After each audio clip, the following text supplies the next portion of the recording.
죽은 신앙이 최후라는 다소 조금 무거운 제목으로 말씀을 보시겠습니다. 우리 앞뒤로 한번 인사하십시다. 네, 하나님이 당신과 함께 하십니다. 여러분하고 인사하시죠.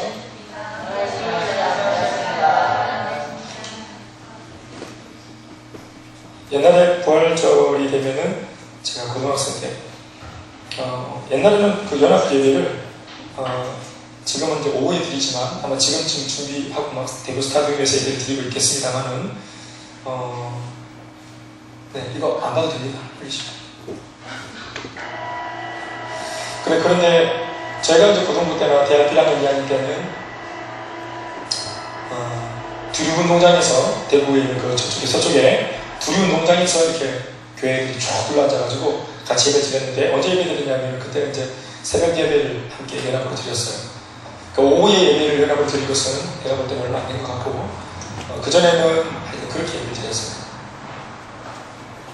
그래서 친구 집에 죽전동인데 죽전동에 친구 집에 가가지고 같이 자고 그리고 이제 아침에 새벽에 일어나가지고 이제 지금도 4월달이지만 그때도 그랬는데 좀 4월달이라도 좀 차가워요. 냉기가 있고 그래서 이제 또 도마기 입고 가가지고 막 부활절에 참석하는 것만으로 받은 의의를 두고 또 연신 예배가 시작한과 동시에 마실 때까지 또 이제 뭐 철이 없으니까 계속 졸고 뭐 그랬던 기억이 납니다.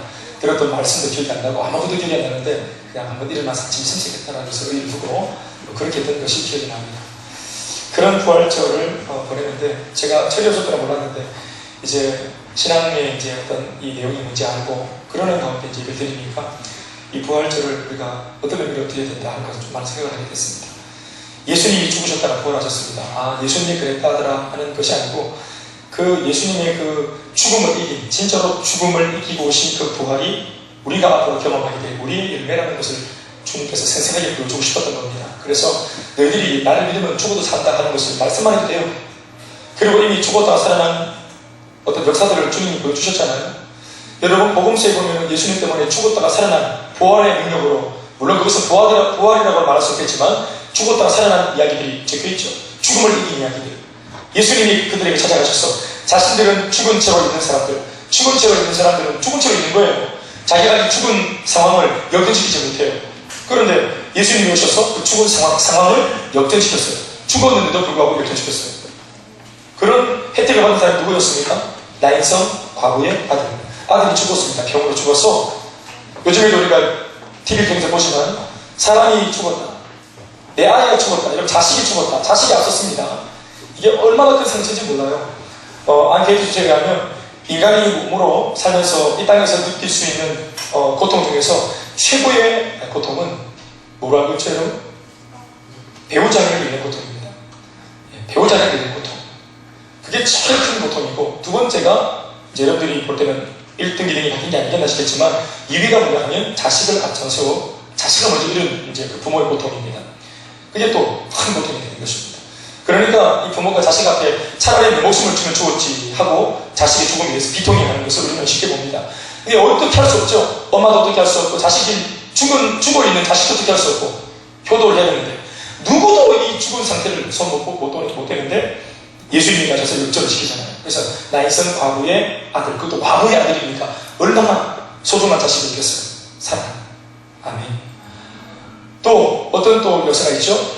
야이로의 딸이 12살밖에 안 된 이 아이가 죽었다가 살아나는 이야기. 우리 경비 지금 첫째 딸만큼 되는 아이인데 이 큰 딸이 죽었다. 정말 좀 상상할 수 없는 것입니다. 아깝고 어릴 때 사진을 보면서 얼마나 그거 참 울고 부모가 못 견딜 거야 아마. 그런데 그런 또 역전할 수 없는 상황 속에 주님이 뛰어들어가셔서 이렇게 세우시고 아멘 아멘. 그리고 세 번째 유명한 또 이런 역전의 사건이 뭐죠? 죽음을 역전시킨 사건이 그 유명한 나사로 사건이죠. 하루, 이틀, 사흘, 나흘 예수님보다 하루 더 죽어 있었습니다. 4일 동안 죽어 있었던 그 청년을 예수님이 불러일으키셨습니다. 그 누이 동생들이 얼마나 힘들어했습니까? 얼마나 힘들어했습니까? 예수님을 믿지 않는 것도 아닌데 예수를 잘 믿고 신앙이 좋은 누이였지만 마르다와 마리아가 오빠 나사로를 잃어버리고 졸지 얼마나 극심한 고통 속에 있었습니까? 그런데 예수님이 가셔서 그들에게 다시 오라비를 살려서 다시 그들 중에 안겨줬습니다. 여러분, 예수님이 직접 부활한 거 아닙니다. 그러나 예수님이 다른 사람의 사망의 문제, 죽음의 문제, 절망의 문제를 극복시키고 회복시켜 주셨습니다. 아멘입니까? 그리고 당신도 친히 죽으셨다가 부활해서 우리 앞에 부활의 몸으로 나타내 보이셨습니다. 그러니까 사람이 가질 수 있는 제일 무서운 고통이 죽음이거든요. 그런데 이 사람이 겪는 제일 무서운 고통인 죽음을 당신이 승리해서 이렇게 써오셨습니다. 그리고 이것이 바로 너희들의 열매이기도 하다라고 말씀을 주셨습니다. 우리가 예수를 믿어서 받는 혜택이 얼마나 큰 혜택입니까? 죽음을 이기셨는데 우리가 이 땅에 살아가면서 살아있는 문제를 어떻게 그 예수를 믿는 믿음으로 이기지 못한단 말입니까? 신앙이 죽음을 이긴다고 한다면 이 신앙이 사는 문제를 못 이기겠습니까? 그것을 예수님이 오늘 이 부활의 모습으로 우리에게 호소하고 있는 겁니다. 그랬더니 여러분, 부활하신 예수님을 만나고 났더니 그렇게 자기가 죽겠다 싶어서, 자기가 죽어지겠다 싶어서 자기 목숨 하나 연명하기 위해서 다락방에 숨어가지고 벌벌 떨던 11명의 그 예수님 제자들이 어떻게 했습니까? 예수님의 부활을 목격하고 나서 예수님이 그들에게 뭐라 말했습니까? 내가 너희들에게 평안을 주노라. 내가 너희에게 성령을 주노라. 이 성령의 능력과 평안을 누린 이후에 너희들이 이 평안을 다른 사람에게 전하면서 그들에게 용기를 주었더니 그들이 이 다락방 문을 박차고 나가지 않았습니까? 내가 살아야 되겠다고 말하던 사람들이 주님을 위해서는 죽어도 좋겠다고 말하면서 역전되었던 그 상황이 어떤 상황입니까? 부활하신 주님을 만났을 때의 상황입니다. 그러니까 우리가 공초당해도 부활한다는 겁니다. 예수님이 그렇게 제자들 눈앞에서 감당할 수 없는 고초를 당하셨는데 그때 그 상처가 다 사라졌습니다. 손에 구멍 못 자국 난 거 말고는 흔적 말고 그 마크 말고는 다 사라졌습니다. 이 땅에서 받았던 수모, 고통, 능력이 다 사라지는 것입니다. 그것을 몸소 주님이 보이시면서 그렇게 찾아오셨습니다. 그래서 제일 먼저 내린 것이 뭐냐면 평안입니다. 평안.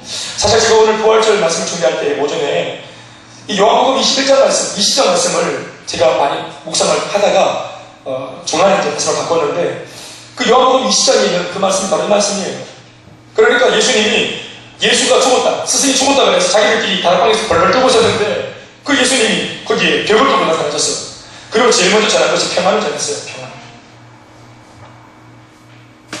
불안한 제자들이 제일 필요로 했던 게 평안이었지 않습니까? 평안. 평안이 없었거든요. 예수를 믿어도 신앙생활을 해도 마음에 평안이 없다. 그래서 부활하신 주님이 평안을 들고 찾아오셨습니다. 그러니까 예수님이 평안을 들고 지금 평안은 얼마짜리 평안입니까?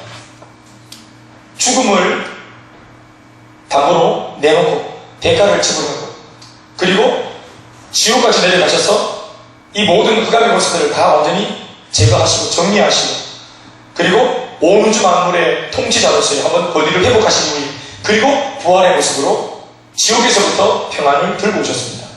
사탄의 목을 완전히 끊으시고 아멘입니까? 그래서 진짜로 전쟁을 끝내놓고 죽으심으로 전쟁을 끝내놓고 오늘 이 평안을 들고 피가 묻어있는 평안을 들고 제자들 앞에 나타나셔서 이 평안을 주시면서 평안을 지어다 이렇게 말씀하신 겁니다. 이것이 그냥 단순한 어떤 두음절의 평안, 기분 좋은 거, 뭔가 우울하지 않은 상태, 마음이 편안한 상태 이런 것을 말하는 게 아닙니다. 여러분. 죽음을 이기는 평안, 두려움과 현실적인 압박 속에서도 진짜 내 마음속에 내 오몬을 사로잡을 수 있는 평안, 실존적인 평안입니다. 그리고 심지어 그 평안은 내 마음속에 두려움도 몰아내지만 다른 사람들의 인생에도 답을 줄 수 있는 평안이라 이 평안을 너희도 누리고 다른 사람에게도 이 부활의 평안을 전하라고 주님이 말씀하셨습니다. 그렇게 제자들이 그 말씀을 통해서 다락방 문을 박차고 나가는 겁니다. 여러분 이 부분이 어떻습니까? 여러분들에게 이 메시지가 얼마나 공감이 일어날지 잘 모르겠습니다. 여러분 공부할 때 얼마나 마음이 불안합니까? 내가 앞으로 공부한 이 내용을 가지고 내가 어떤 대학을 갈 수 있을까? 지금도 경쟁하는 가운데 있는데 여러분 마음이 불안함이 없으세요? 그렇다고 여러분들이 예수를 안 믿는 것도 아니고 신앙생활 어저오늘 하는 것도 아니고 오랫동안 예수를 믿어왔는데도 왜 여전히 예수님을 믿지 않는 사람은 별반 다를 게 없이 여전히 불안하고 공포가 있을까요? 이것은 이러한 입장은 공부를 하는 미래가 아직까지 불투명한 이런 학생들에게만 있는 거 아니라 자녀가 불투명한 청년들에게도 마찬가지로 예수를 믿는데도 이런 어려움이 있죠. 장애가 있지 않아요? 또 사회생활을 하고 있는 사람들한테도 있어요. 여러분 주변을 돌아보세요. 자, 우리 지원이가 볼 때는 대학교가 문제는 지원이는 학생이니까 지금 대학에 들어가는 게 어디 오빠들 있지? 저 뒤에 박상원 문제 대학생 영대 학생인데 저 형제는 그러면은 지원이보다는 더 낫지 지금 답을 얻었습니다. 대학을 해결했습니다. 그럼 저 사람이 이 사람보다 평안하나? 평안하나? 뭐 때문에 문제고? 직장. 그럼 직장을 가진 사람 물어보자. 저기 김비진 자매 직장 가졌는데 대학도 졸업하고 직장도 가졌다네. 그러면 지원이가 볼 때는 완전히 막 할렐루야 아멘이고 파라다이스가. 그리고 직장이 없는 사람이 볼 때는 진짜 로망이야. 그럼 로망을 가지고 다음 어떤 사람한테는 로망인 것을 이미 다 이루고 있는 미진 자매는 마음이 평안합니까? 진짜 답이 있어요? 우리가 또 문제가 있어요. 무슨 문제가 있어요? 내 자녀에 대한 또 문제가 있어요. 이거 계속 앞 세대한테 물어보세요. 여러분 80원 할래한테 물어봐도 걱정이 있습니다. 더 살고 싶고 뭐. 실제로 무슨 말인가요 여러분? 인간이 살아갈 때 문제가 언제나 있어갖고 언제나 있습니다. 그게 이 문제가 있고 고민거리가 있는 자체가 이 이상한 심 상태가 아닙니다. 그런데 우리한테는 문제만 있는 것이 아니라 예수를 믿지 않는 사람한테는 죽었다 깨어나도 가질 수 없는 것이 있죠. 이게 뭡니까? 이 모든 문제에 해결을 할 수 있는 복음의 능력이 우리 속에 있습니다. 그리고 여러분 이미 우리 속에 복음의 능력이 있지만 이것이 발휘되려면 우리가 이것을 믿어야 합니다. 그리고 기도를 해야 되고 기도 외에는 이런 데가 나갈 수 없다고 그랬어요. 기도에서 이 능력도 찍어내야 됩니다. 그리고 이 복음의 능력을 우리가 펼쳐가면서 복음을 전하거나 또 누리고 묵상하며 말씀을 묵상하며 기도하면서 이 복음의 메시지에 우리 생각, 마음, 정신 전체가 다 매료되도록 우리가 그것을 발돋움을 쳐야 합니다. 오늘 여러분 우리가 다소 좀 무거운 제목을 읽었습니다. 죽은 신앙이 최고입니다. 여러분 모든 것이 죽었다가 예수 안에서는 부활하지만 신앙이 죽으면 부활하지 못합니다. 예수님 안에는 어떤 죽은 것도 다 부활할 수 있습니다. 예수님 안에 있으면. 그러나 신앙이 죽으면 이것은 부활이 안 됩니다. 왜요? 예수님 안에서 부활한다는 말 자체가 뭐예요? 신앙 안에 있다는 것을 전제하는 거잖아요. 그러니까 신앙 바깥에 있으면 고로 신앙이 죽으면 어떤 것도 해볼 수 없습니다. 그러니 죽은 신앙의 치유가 뭔가?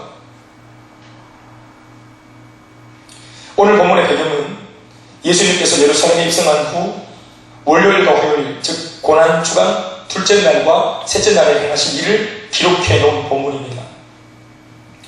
마치 손에 불을 들고 화약불을 지나고 있는 듯한 모습을 연상시키는 본문입니다.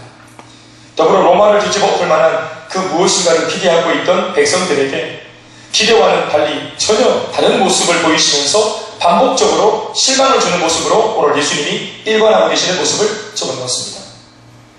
오늘 본문 속의 예수님은 이제까지 우리가 복음서에서 익히 알고 있는 그 인자하고 사랑이 많으신 그런 모습과는 좀 차이를 두는 좀 잘 볼 수 없었던 모습으로 오늘 나타나 계십니다. 그 모습은 두 가지로 나타나 있는데 하나는 무화과 나무를 저주하시는 모습의 예수님이고 또 다른 하나는 성전에서 장사하는 장사치들에게 격분하셔서 상을 뒤집어 엎은 또 그들을 내쫓으신 모습의 예수님입니다. 그러니까 우리가 여태까지 알고 있던 그 사랑의 온유한 예수님 아닙니다. 이 두 사건은 하나의 메시지로 귀결되며 그 메시지라는 것은 또한 매우 엄중한 내용으로 채워져 있기에 이틀에 걸친 두 개의 사건으로 하나의 중요한 메시지를 전하고 계십니다. 먼저 우리는 예수님께서 저주하신 무화과 나무의 이야기를 살펴봐야 합니다. 12절과 14절까지의 말씀을 우리 함께 봅시다. 이튿날 같이 시작. 이튿날 그들이 베다니에서 나왔을 때에 예수께서 시장하신지라 멀리서 잎사귀 있는 한 무화과 나무를 보시고 혹 그 나무에 무엇이 있을까 가셨더니 가서 보신즉 잎사귀 외에 아무것도 없더라. 이는 무화과의 때가 아닙니다.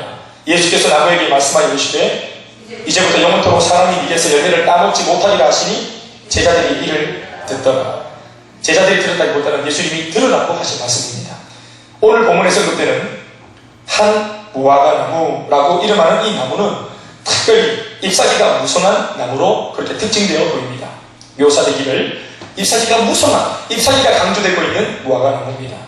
그리고 그 무성한 잎사귀라고 하는 것은 보는 이들에게 무성한 잎사귀를 딱 보여주면서 뭔가 무성한 열매를 기대하게 하는 효과를 발생시키고 있습니다. 시선들에서 찾아보면 이렇게 적고 있죠. 멀리서 잎사귀 있는 한 무화과 나무를 보시고 혹 그 나무에 무엇이 있을까 하여 이렇게 적고 있습니다.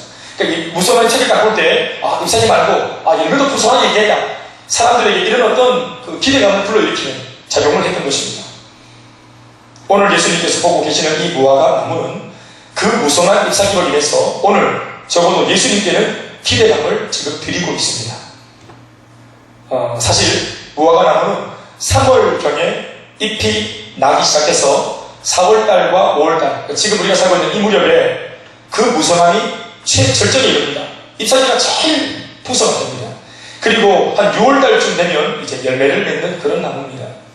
그리고 오늘 본문의 시간적 배경은 4월 중순입니다. 그러니 오늘 이 무화과 나무는 잎이 무성한 것이 당연하겠죠. 그리고 더 중요한 것은 그 화려한 잎사귀를 보며 그 누구도 그 당시 4월 중순 무렵에 그 나무에 대해서 열매를 기대하지는 않았다 하는 것입니다. 왜냐하면 6월달에 열매가 맺히기 때문에 그렇습니다. 지금은 잎의 시기가 아니고, 지금은 열매 시기가 아니라 잎의 시기입니다. 다시 말해 오늘 예수님께서 이 나무의 잎을 보시고 열매를 기대하여 하고 오심은 유대 출신의 제자들은 도저히 납득할 수 없는 그런 행동이었고 또 그런 어떤 모습이었습니다. 그리고 막 잎이 없다면서 막 실망하는 모습도 사실은 그것은 상식인데 실망할 필요 없습니다. 지금은 열매의 때가 아니기 때문에 이건 상식인데 예수님이 지금 뭔가 오버하고 계시는 것처럼 보여주고 있습니다. 13절 말씀 전체를 읽어보시면 멀리서 잎사귀 있는 한 무화과 나무를 보시고 그 나무에 무엇이 있을까 하여 하셨더니 그건 예수님의 착각일 수 있는 것입니다. 가서 보신즉 잎사귀 외에 아무것도 없더라. 이는 무화과의 때가 아닙니다. 보십시오. 성경도 이 부분은 아주 그냥 객관적으로 진술하고 있죠. 무화과의 때가 아닙니다. 결론이 뭡니까? 잎사귀 외에 아무것도 없는 것이 당연한 시기였습니다. 왜 그렇습니까? 계속되는 말씀, 이는 왜냐하면 이런 뜻이죠? 이는 왜냐하면 무화과의 때가 아닙니다. 때가 아니기 때문에 그렇습니다. 왜 열매가 없다고? 쉽게 말하면 뭐예요? 때가 아닙니다. 결국 무성한 잎사귀를 보며 열매에 대한 기대감을 가지셨던 예수님께서 그 나무에서 열매가 없음을 아시자 예수님 어떻게 하셨습니까? 그 나무를 어떻게 하셨어요? 축복하셨어요? 그 나무를 저주하셨어요. 여러분 여기서 그냥 우리가 설교를 더 이어가지 말고 여러분들에게 한번 물어봅시다. 오늘 이 예수님의 처사는 옳은 행동입니까? 좀 예수님 좀 이상한 행동을 하신 겁니까? 이건 상식적입니까? 비상식적입니까? 비상식적인 것입니다. 예를 들어서 이제 막 우리 그 지원이가 드럼을 배우고 있는데 막 연주를 해내라고 예수님이 연주를 해내라 낼지어다 왜 못하니까 저주하는 거예요. 그러니까 지원이가 얼마나 황당하겠어요. 나 이제 배웠는데 아무리 사랑의 예수님이시지만 너무 하신 거 아니냐고 불편할 수 있겠죠. 예수님의 모습 이상한 행동을 하시는 예수님을 잘 보세요. 무드대고 예수님 옳다고 하지 말고 예수님 지금 이상하게 행동하잖아. 이걸 여러분들 조금 의심하면서 따라가 보십시다. 13절 마지막 대목은 마치 저주를 받은 무화과가 한 말 같습니다. 뭘까요? 이는 무화과의 때가 아닙니다. 이게 무화과가 한 말입니다. 예수님 저주하시니까 말을 못하고 이는 무화과의 때가 아닙니다. 이 말을 하는 겁니다. 열매가 없는 것이 당연하다는 것입니다. 그것은 나무의 잘못이 아니라는 거예요. 이것은 상식이고 이런 저주 발언은 억지이며 부당하다는 것입니다. 이는 왜냐하면 지금 이 춘 4월은 무화과 열매의 때가 아니기 때문이라는 것이죠. 나무의 잘못 아닙니다. 그러나 아나무인격으로 보일 정도로 순식간에 예수님은 이 나무를 그냥 저주해버렸습니다. 14절 말씀 다 같이 읽어봅시다. 시작. 예수께서 나무에게 말씀하여 이르시되 이제 영원토록 사람이 내게서 열매를 받아 먹지 못하리라 하시니 제자들이 이를 듣더라. 주님의 말씀은요 말라 죽어버려라 이게 아니라 이제부터 영원토록 사람이 네게서 열매를 따먹지 못하리라 입니다. 열매가 없는 나무가 될 것이며 사람들이 찾지도 기대하지도 않는 잊혀진 나무가 될 것이다. 굉장히 참 그냥 말라 죽어라 이보다 더 무서운 발언입니다. 열매를 맺지 않았더니 열매를 맺지 못하는 나무가 되게 하셨고, 다시 말할까요? 열매를 맺지 않았더니 예수님이 열매를 더 이상 맺지 못하는 나무가 되게 해버렸고, 생산하지 않았더니 생산하지 못하는 나무가 되게 해버리셨습니다.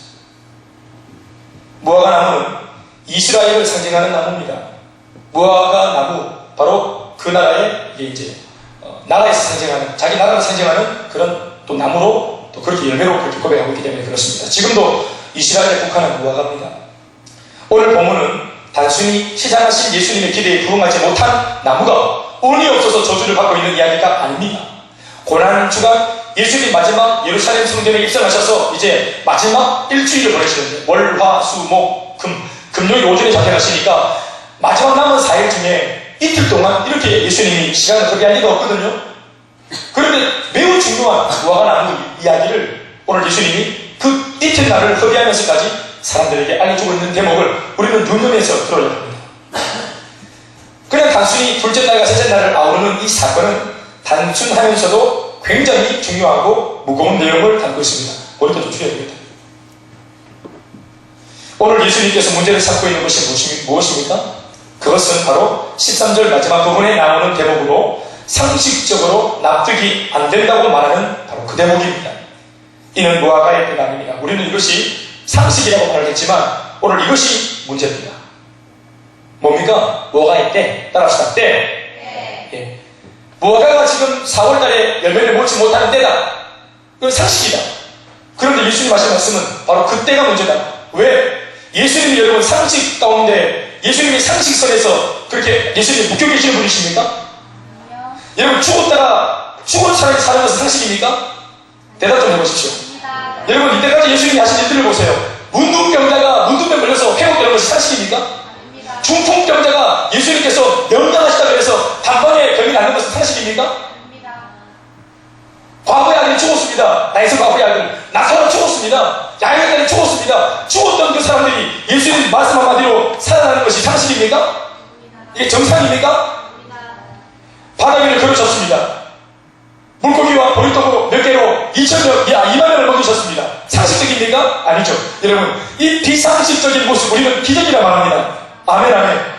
예수님은 기적의 주님이시니까. 여러분 우리가 예수님 앞에서 뭔가를 바랄 때는 비상식적인 기적을 바라면서 왜 예수님께서 우리에게 뭔가를 요구하실 때는 왜 우리가 상식을 들먹거리면서 아직 준비 안 된 나한테서는 주님 그런 것을 바라면 안 된다고 말해야 되는지 모르겠어요. 나한테까지 예수님이 얼마 안 되니까 주님 나한테 많은 걸 바라지 마세요. 기도해라. 말씀 봐라. 양분되어라. 복음을 전하라. 아직까지 나 예수님 된 지 얼마 안 됐는데요. 예수님. 그런 나한테 그런 사람을 요구하는 것은 너무 무리고 그건 상식이지 않는 거 아닙니까? 그렇지. 언제나 우리가 주님 앞에서는 비상식적인 것이기 때문에 기도하지 않습니까? 우리의 모든 기도 제목들이 비상식적인 거 아닙니까? 자기가 연락지게 해달라고, 내 가정 가문이 변화되게 해달라고, 이 모든 저주가 회복되게 해달라고. 여러분들 기도 제목들에 들어있는 내용들은 전부 다 비상식적인 거 아닙니까? 그러나 왜 예수님이 말씀하시는 것 앞에서는 왜 상식적인 때를 말하며 지금은 그때가 아니라고 말하는지 모르겠습니다. 복음을 전해라.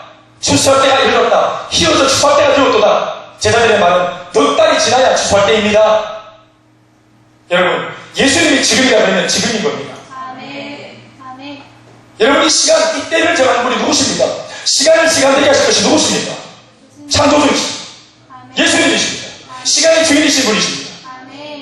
봄, 여름, 가을, 겨울이 있고 때에 따라 꽃이 피고 잎사귀가 나고 열매가 맺고 맞죠? 그게 순리죠. 그러나 하나님은 이 순리를 역사하시는 분이십니다. 히스기야가 여러분 생명이 다해서 히스기야 왕이 죽어갈 때 벽을 향하여 긍휼을 구하면서 하나님 내게 주신 사명이 다 있는데 이거 이루기 전까지 내가 죽을 수 없으니 주여 나에게 종에게 긍휼을 베풀어달라 그랬으니 예수 하나님께서 그에게 15년이라는 생명을 더 연장시켜 주셨습니다. 이게 어떻게 상식적입니까? 비상식적이죠. 그러나 우리는 그 비상식적인 주님의 역사를 축복으로 받고 응답으로 받습니다. 어떻게 하나님의 아들이신 분이 이 낮고 천한 땅에 인간으로 오셔서 우리에게 죽을 수 있습니까? 비상식적입니다. 때? 여러분 예수님이 언제 어느 타이밍에 내려오셔야 됩니까? 우리가 예수님 기대합니다. 빨리 오세요. 자 받아들일 테니까 뛰어내리세요. 우리가 예수님을 기대하고 소망하고 바라고 있었습니까? 우리가 우리의 삶을 정결하게 전부 다 잘 이렇게 예단해서 우리가 정결하게 살고 기도로 주님을 학수고대할 때 예수님이 땅에 오셨습니까?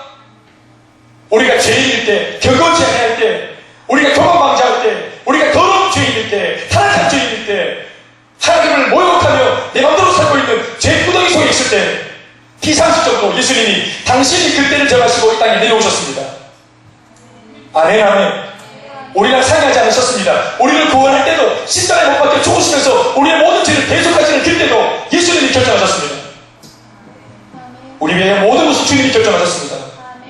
우리를 위하는 그 일들 우리와 상의하지 않으셨습니다. 왜 그런데 우리는 하나님의 명령 앞에 섰을 때 주님께서 우리에게 뭔가를 요구하실 때는 언제나 상실을 말하고 내 형편을 말하면서 주님께 이해를 구하면서 도무지 준비가 덜 된 나를 그 주님의 음성 때문에라도, 명령 때문에라도, 주님의 부탁 때문에라도 몸부림쳐서 내가 주님께 쓰임받는 일꾼이 되려고 하지 않는가 말입니다. 아직 멀었다. 나중에 넉 달 뒤에 중학교를 졸업하고 고등학교를 졸업하고 대학교를 졸업하면 직장을 가지면 결혼하면 애를 낳으면 애를 키우면 애를 출가시키면 늙으면 죽으면 죽음을 하겠습니까? 끊임없는 핑계와 변명이 우리 앞에 있다면 여러분 어찌 주님께서 우리를 들어 쓰실 수 있겠습니까? 우리 오늘 오전에 여러분 영상을 봤습니다. 상교대하는 간호사 이야기입니다. 여러분 얼마나 피곤하고 어렵고 우리 교회도 그런 상교대 간호사가 계시는데 예배를 지키는 것만 해도 자기 예배를 지키는 것만 해도 굉장히 버거워하는 입장입니다. 제가 알고 있죠. 그 마음은 간절하지만 또 잠이 몰려오고 몸이 부딪히고 그런데 보십시오. 이 젊은 여성형이 이 어려운 시간, 육신의 한계, 자기 병원에서 자기 교회까지 1시간 걸립니다. 1시간. 그런데 병원에 있는 사람들을 전도해놓고 알아서 교회 가는 게 아니라 일꾼을 세워야 되니까 정말로 제세상 사역에 제세상 비전에 붙들려 있는 사람이니까 그 사람들을 자기 차로 교회까지 10시 예배, 12시 예배, 저녁 7시 예배 때로는 자기가 나이트를 썼을 때는 잠도 안 자고 형제를 섬기고 자기를 섬기면서 영혼들을 세우려고 한다 하지 않습니까? 그리고 얼마 전에 자기 월급이 선교비라고 외치는, 당당하게 외치는 이 자매의 이야기를 들으십시오. 이 단의 뭐가 대세가 아닙니다. 그렇게 살고 있기 때문에 이 단에 뭔가 되고 싶은 꿈을 주시는 겁니다, 주님.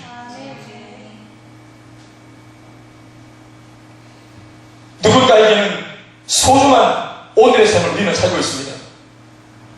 고등학교 2학년짜리 아이들 아닙니까? 지금 그 바다 속에 갇혀있는 아이들. 지금 그 아이들은 이번 주일을 맞이하지 못했습니다. 이번 주일 오늘 오늘 며칠이죠? 이 20날에 이 부활절 아침을 맞이하지 못했어요. 이 제주도 출발에 아마 평생에 처음으로 제주도를 향해 갔던 친구도 안 있었겠어요? 엄마한테 그렇게 제주도 간다고 좋아서 기뻐했던 아이의 뒷모습을 엄마가 기억한다는 말을 들었어요.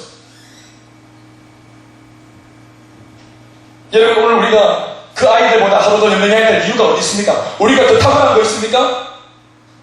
우리가 우리는 생존하여 이렇게 멀쩡하게 지내고 있는 이 평안함의 근거가 뭡니까? 우리가 뭐가 더 잘한 게 있습니까?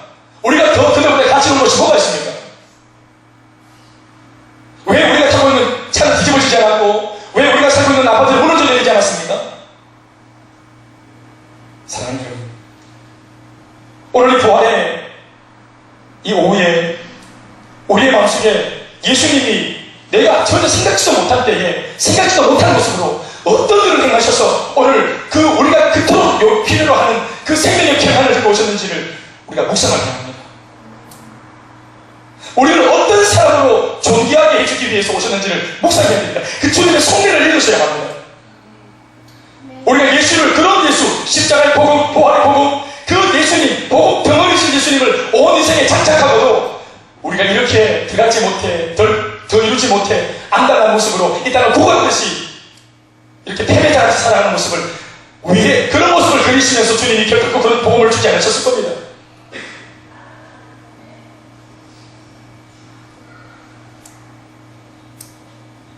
저는 예수님이 제 인생의 주인이라고 하는 것에 동의합니다. 여러분 어떻습니까? 주인이 예를 정하는 겁니다. 상식은 6월달에 열매지만 4월달 예수님 오셔서 열매를 달라 하면 열매를 내놓아야 합니다. 여러분 오늘 이 이야기는 단순히 나무에게 하시는 말씀이 아닙니다. 여러분 예수님께서 오늘 마지막 고난 초반을 보고 계시죠? 예수님 이때까지 수많은 기적들을 보이셨습니다. 여러분 풍성한 잎사귀가 뭘 의미할까요? 잎사귀가 풍성한 나무가 이스라엘을 상징한다면 다시 무화과 나무가 이스라엘을 상징한다면 무성한 잎사귀는 뭘 의미할까요? 바로 풍요로움이죠.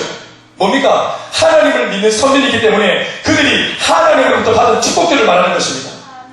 그들의 삶에 얼마나 많은 무성한 잎사귀가 펼쳐졌습니까? 이전에 바싹바랐던 볼이었던 그 나무들이 하나님의 은혜를 통해서 얼마나 많은 잎사귀를 달았습니까? 주렁주렁 달았습니까? 그리고도 더 잎사귀가 모자라서 더 붙여달라고 용을 쓰는 반면 열매는 없는 겁니다. 끊임없이 이상에만 추구하는 겁니다. 더 풍성하게 보이려고 하고 뭔가 뽐을 내려고 하고 다른 사람들에게 많은 이상으로 기대감을 양껏 주놓고는 그래서 예수 믿는 사람과 다르겠지 예수 믿는 이 형제 다르겠지 다가가 보니까 열매가 없어요. 소문난 교회 들어가 보니까 열매가 없어요. 그렇게 예수 당긴다는 소문난 교회 막상 들어가 보니까 사람이 없고 겉대기로는 예를 들어서 훈련을 막 한 5년씩 받고 제자 훈련 3년차, 4년차, 5년차 예수를 한 20년, 30년 오랫동안 믿었다는 거예요. 입사기는 풍성해요. 예배를 얼마나 많이 드리고 기도의 성격을 얼마나 많이 받고 성경도 많이 읽었어요. 그런데 삶 속에 열매가 없는 겁니다. 예수님이 원할 때 아멘 하면 순종하고 딱 내어놓을 만한 열매가 준비 안 되어 있는 거예요. 비비꼬고 평면하고 언제나 지금은 아니라고 말하는 그 나무. 열매가 뭐냐 할까요?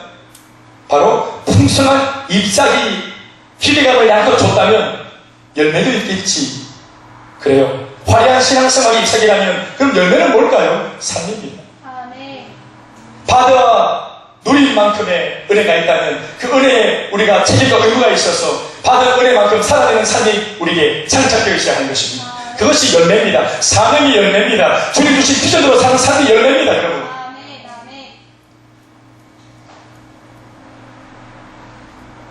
오늘 열매가 없다면 주님으로부터 긍휼을 입을 사람이 아니라 오늘 이와 같이 무서운 죽은 신앙의 최고는 오늘 이런 심판의 모습입니다.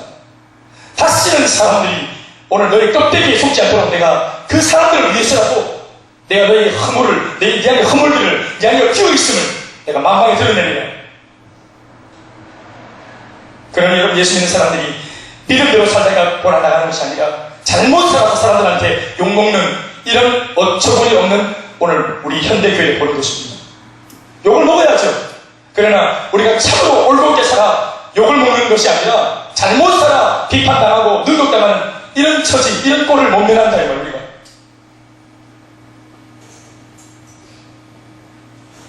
사랑하는 여러분, 우리가 지금 공부도 해야 되고 취업도 해야 되고 결혼도 해야 되고 복잡한 문제가 많이 있을 수 있습니다. 그러나 하나님 앞에서 여러분들이 이 때에 대한 준비가 언제나 되어 있는 우리여야 합니다. 지금 주님이 지금이라 하면 지금인 것입니다. 그리고 오늘 예수님이 요구했다, 열매를 요구했다. 그때가 언제냐? 바로 오늘 이 말씀이 내 귀에 들리는 때입니다. 그게 바로 지금입니다. 부활의 열매, 부활의 은혜는 여러분 예수님이 우리에게 줄 수 있는 선물 중에서 최고의 선물입니다. 그런데 여러분 한편에 이걸 생각해 보세요. 난 정말 마음이 먹먹해지고 정신이 약해져요. 예수님 입장에서는요 십자가와 부활의 이 열매 말고는 더 이상 우리에게 주실 것이 없으세요. 아들을 주신 분이 모든 것을 이미 우리에게 주신 겁니다. 그런데 예수 그리스도 하나님의 말씀, 우리에게 있는 예배, 복음, 그리고 그것도 십자가의 복음과 부활의 복음, 너희가 죽어도 영원토록 죽지 아니하리라는 하나님의 약속의 말씀, 이 모든 것을 듣고 누리고 내 손으로 확인했음에도 불구하고 우리가 바뀌지 않는다면 우리는 답이 없는 인생입니다. 더 이상 예수님은, 더 이상 하나님은 또다시 예수님을 우리에게 보내지 않습니다. 또다시 예수님을 십자가에 못 박지 않습니다. 예수님 이미 다 이루셨습니다. 충분한 복음입니다. 우리 한 생명, 우리 한 평생 기꺼이 근사하기에 부족함이 없는 복음입니다. 그러나 만약 이 주님의 최상, 주님의 최선이신, 나를 향한 최선이신 이 복음으로 우리가 만족하지 못하고 내 삶을 역전하고 바꾸지 못한다면 진짜로 비참한 일이 일어나는 것입니다. 그 말은 뭘까요? 주님은 이미 다 하셨습니다. 테텔레스타, it's finished. 나는 다 이루었다. 주님은 다 이루셨습니다. 다 이루신 그 주님의 은혜와 복음의 능력을 이제 우리가 믿고 신뢰하고 얼마만큼 받아 누리느냐 하는 것은 우리의 몫입니다. 그래서 주님이 항상 우리에게 뭘 요구하셨습니까? 네가 이것을 믿느냐? 우리에게 믿음을 요구하시는 것입니다. 여러분 언제나 우물에 있는 물의 양은 한정되어 있습니다. 언제나 동일합니다. 어떤 사람은 동일한 그 우물에 와서 물을 떠가는데 간장 종지만큼의 그릇을 가져와서 떠가면 그 사람이 가져가는 양은 간장 종지만큼의 은혜입니다. 같은 물에 와서 대전만큼의 그릇을 가져와 퍼가면 대전만큼의 은혜를 퍼가는 것입니다. 큰 고무 다라이를 가져와서 퍼가면 그만큼 가져가는 것입니다. 여러분, 물의 잘못이 아니라 우리의 사모하는 마음, 기대하는 마음, 주님을 신뢰하는 우리의 믿음의 분량입니다. 여러분, 풍성교회라고 특별한 다른 복음이 있는 것입니까? 똑같은 복음의 메시지를 듣고 저 20대 중후반의 젊은 자매가 저렇게 직장, 그것도 만만치 않은 직장에서 저렇게 불꽃같이 살아낸다면 저 자매는 뭐 어떤 자매인가요? 하나님이 자신에게 주신 복음을 100% 누리고 있는 사람이라는 말입니다. 우리와 차이가 난다는 것이 뭘까요? 똑같은 복음 앞에서 우리는 복음을 누리고 있지 못한 차이입니다. 복음의 문제가 아니고 예수님의 문제가 아니고 교회의 문제가 아니라 그 복음 앞에 뜻을 참으로 믿고 받아들이고 누리고자 하는 마음이 있느냐 없느냐 하는 내 마음의 신뢰의 문제인 것입니다. 똑같은 복음입니다. 다른 복음은 없다. 아멘입니까? 아멘. 여러분, 저는 이런 부분에서 여러분들 이 포인트에서 여러분들이 마음속에 큰 도전을 받아야 된다고 생각합니다. 아멘. 같은 동시대에 같은 성종의 사람으로 부산 같은 본이 문제 아니라 남도 북도 대구에 우리가 무슨 뭐 사색한 사람도 아니고 무슨 서울권에 있는 사람들처럼 뭐 정서가 이렇게 막 긍정적이고 우리가 대체로 역사관이 이 지역색이 체육문화가 강하고 오픈을 잘 못하고 우리가 그런 어떤 지역색 속에 있으니까 그러나 지역색만 탓하기로는 이제 우리가 변명이 안 되는 것은 부산에서 했으면 우리도 해야 되는 것입니다. 지역색 탓하지 말고 보수색 얘기만 하지 말고 이 동네는 안 된다 하지 말고 한길을 뛰어넘는 사람이 그렇게 나오고 있다면 우리가 긴장을 해야 됩니다. 지금 그 바다에 있는 아이를 그 두고 부모들이 이제는 한 4일 5일 되면서 하는 말들이 먼저 나왔어요. 한 아이라도 살려달라고 하는 겁니다. 하나이라도. 왜? 이제는 우리 애가 없습니다. 피해자 가족들이 함께 울고 웃으면서 이제 너희 애가 없는 거예요. 그래서 시신이 발견될 때마다 우리 애가 아닌데도 그 시신을 볼 때 그냥 모든 부모들의 마음이 감동이 되는 겁니다. 저게 내 아이인 것처럼. 그러니까 우리가 진짜 마지막 하나 소망을 가지는데 하나이라도 살려달라는 겁니다.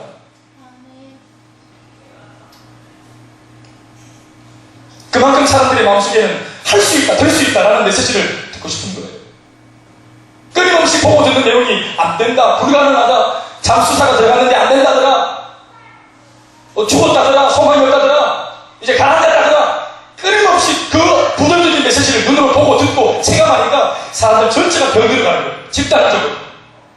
그들의 분노를 보셨죠, 여러분? 대통령 앞에서도 안 아무 있게 그들의 분노를 보셨습니까? 여러분, 그것이 바로 이 땅에 살고 있는 하나님이 없는 죽음을 날마다 함께 하고 있는 불신자들의 상태인 것입니다. 분노에 차있고 날마다 화가 있는 그들 말입니다.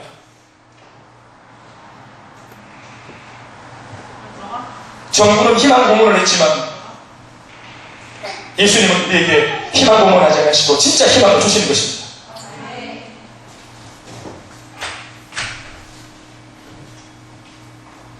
두 번째로 등장하는 사건의 내용이 뭡니까? 15절에서 17절 말씀입니다. 다 같이 읽어보시죠. 시작. 그들이 예루살렘에 들어갑니다. 예수께서 성전에 들어가서 성전 안에서 내내하는 자들을 내쫓으십니다. 돈 바꾸는 자들의 상과 비둘기 파는 자들의 의자를 둘러보십니다. 아무나 물건을 가지고 성전 안으로 지나다님을 허락하지 아니하시고 같이 이에 가르쳐 주시되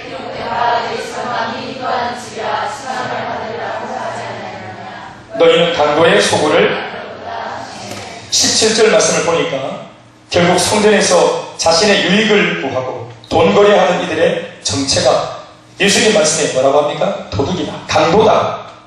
그들의 정체는 강도다. 사람을 살리는 교회 안에서 이걸 변질시켜서 오히려 사람을 죽이고 사람들에게 실망을 주는 곳으로 이렇게 교회를 만들어 놓으니 이런 짓을 하는 그들의 참모습은 강도가 아니고 뭐겠습니까? 내가 살기 위해서는 그 어떤 짓도 하는 사람을 말하는 것입니다. 이파리는 무성한데 열매가 없는 삶, 화려한 종교생활만 더 세련되어져가지고 겉으로 볼 때는 멀쩡해 보이는데 이렇게 예배를 쇼로 만들고 전락시키고 예수님의 그 생명을 담아놓은 생명의 복음을 세상에다가 지리지금 팔아 세속화시키는 이러한 빛나는 잘못된 어리석은 지혜 없는 무지한 그리스도인들이 함께 있다는 것입니다. 그들이 교회를 강도의 속으로 만들고 그들 스스로는 강도가 되고 있는 것입니다. 얼마나 눈이 가려지면 이런 짓을 할까요? 이런 죄를 지적하니 이런 과오를 묵인하고 있던 대제사장들과 말씀을 전하던 서기관들은 또 어떻게 반응하죠? 강도가 그러니까 예수님을 죽이겠다고 나옵니다. 이들은 좀처럼 회개할 줄 모르고 돌이킬 줄 모릅니다. 18절 말씀 다같이 시작. 함께 읽으십니다. 시작. 대제사장들과 서기관들이 듣고 예수를 어떻게 죽일까 하고 회하니 이는 우리가 그들의 교훈을 놀랍게 여기므로 그를 두려워하느니라. 그의 교훈을 놀랍게 여기면 회개하고 돌이키면 되는 것이지. 자신의 잘못된 것을 정확하게 탁 지적한 이야기를 들으니까 화가 나는 거죠. 그러니까 이 사람들 벌써 성령의 사람이 아니고 은혜의 사람이 아닙니다. 하나님의 사람의 말씀을 들으면 그것이 어떻게 내 죄를 지적하고 들춰내도 찌름받고 이걸 하나님의 말씀으로 듣고 뉘우치고 돌이킵니다. 이게 하나님의 사람이죠. 실수할 수 있고 시험에 들 수 있고 때로는 시험 들고 방황해가지고 함부로 말할 수 있고 때로는 세상적으로 잠시 잡아줄 수도 있습니다. 하나님의 사람도. 그러나 하나님의 사람은 하나님의 말씀 그것이 징계처럼 보이고 질책처럼 보이지만 그 속에 담긴 주님의 사랑을 느끼면 돌아오는 것입니다. 요한계시록 7교회를 향한 주님의 예수님의 그 내용은 칭찬기보다는 저보다 대체로 책망이었습니다. 그러나 그 책망 속에 담긴 주님의 사랑을 우리는 잘 알고 있습니다. 돌아보라, 돌이키라 하신 것입니다. 그리고 이렇게 강조하지 않으면 네가 깨닫지 못하기에 주님이 힘을 주어 그들의 전곡을 찌르고 계신 것입니다. 말씀 드리겠습니다. 오늘을 살고 있는 우리가 그 옛날 무화과 나무에 비유된 이스라엘 백성입니다. 오늘 이들을 보십시오. 그들은 바로 조금 전에 예수님이 저주하신 무화과 나무와 다를 바가 뭐가 있습니까? 예배를 우습게 여기고 얼마나 교만방자하면 하나님 앞에 여러분 예배를 드린다는 것은 하나님을 만나는 것이고 우리 인생에 어찌할 수 없는 모든 문제를 우리가 하늘의 하나님 앞에 나가서 이것을 알련하여 우리의 모든 죄와 허물을 주님께 아뢰이고 하나님이 그 기회를 주시면 살기도 하고 아니면 유보되기도 할 수 있겠지만 하나님의 간절한 은혜를 기대하고 소망하는 것이 유일하게 예배 아닙니까? 예배의 처소는 유일하게 하늘과 땅이 맞닿은 곳입니다. 이 땅에 있는 가운데 있는 우리가 유일하게 하늘의 하나님을 알련하고 주님의 마음을 읽을 수 있는 것이 예배입니다. 그런데 이 예배를 그들이 그렇게 몸짓을 해내고 합판으로 예배당의 영적인 문을 다 막아세우고 자기도 들어가지 않고 남도 들어가지 못하게 만들어 강도의 굴륜을 만들어버렸습니다. 여러분 그들이 바로 뭡니까? 열매가 없는 잎사귀만 무성한 무화과나무가 아니고 뭐겠습니까? 오늘 주님의 징계와 고중을 들었을지라도 회개하면 살겠거니와 그렇지 않고 오히려 자신을 변명하고 변호하고자 하여 그 말씀을 죽이기로 하며 말씀을 거절하고 말씀을 죽이겠다고 작정하며 그들에게는 더 이상 소망이 없는 것입니다. 복음만 유일하게 우리를 바꿀 수 있는데 복음을 무시하며 우리는 소망이 없습니다. 나무의 운명이자 앞으로 되어질 이스라엘의 운명을 성경이 마지막으로 어떻게 적고 있나요? 20절 말씀 다 같이 읽습니다. 시작. 정말로 말라버렸습니다. 이것이 무화과나무의 결국이고 그리고 그렇게 계속 살다가는 이스라엘도 또 예수 믿는 우리들도 종교생활만 번지려 하고 알맹이 없이 참된 회개와 자신을 돌아봄이 없이 자기 부인이 없이 오늘 이렇게까지 우리를 살아간다고 몸을 다 찢어 지옥의 그 유황불 앞에까지 내려가셨다가 오늘 생명을 손에 쥐고 돌아오셔서 우리에게 내놓고 계시는 온몸에 먼지를 뒤집어쓰고 피를 뒤집어쓰고 화양 냄새를 풍기면서 방금 저절을 끝내고 오신 그 주님 대선장군 되셔서 오늘 피가 묻어있는 평안을 내리시면서 평안할지어다. 내가 밖에 다 정리하고 왔으니까 아들아 이 평안을 네게 주노니 이 평안을 네가 그리 다시 들고 가지 마라. 너를 좀 먹고 괴롭히는 아까 사탄마귀 아빠가 밖에서 다 처리했다. 방금 다 끝냈다. 그러면서 씩씩거리면서 숨을 가쁘게 쉬시는데 아들이 하는 말이 아빠 괜찮아요? 괜찮은 거예요? 아빠 괜찮아? 우리 아들 마음껏 이제 나가서 뛰어놀고 마음껏 네 삶을 누리도록 해라. 지뢰밭을 다 제거하시고 로마 병력들 두렵지 않은 종이 병력들이라고 말씀해 주시고 우리 인생을 그토록 좀먹고 두렵게 만들던 사망과 죽음의 공포까지도 다 물리치신 그 예수님께서 우리에게 살만 나는 삶을 주시기 위해 이렇게 피가 묻어있는 복음 평안을 듣고 오셨습니다. 그리고 이제 우리에게 말씀하십니다. 오늘 이 말씀을 들은 때가 바로 그때입니다. 네 귀에 들린 말씀대로 사랑해요. 열매 맺는 삶으로 하나님께 너를 돌리고 풍성하고 무수한 잎사귀 만큼만이라도 열매를 맺어서 너를 기대하는 사람들에게 소망을 주고 예수 그리스도가 어떠한 분인지 네가 알고 증언하고 네가 그런 사람들한테 증인이 되었으면 참 좋겠다. 그런 열매가 우리에게 있기를 주의 이름으로 축원합니다. 다 같이 시간 기도하겠습니다. 주시는 말씀 또 내 마음속에 주신 성령의 음성을 따라서 같이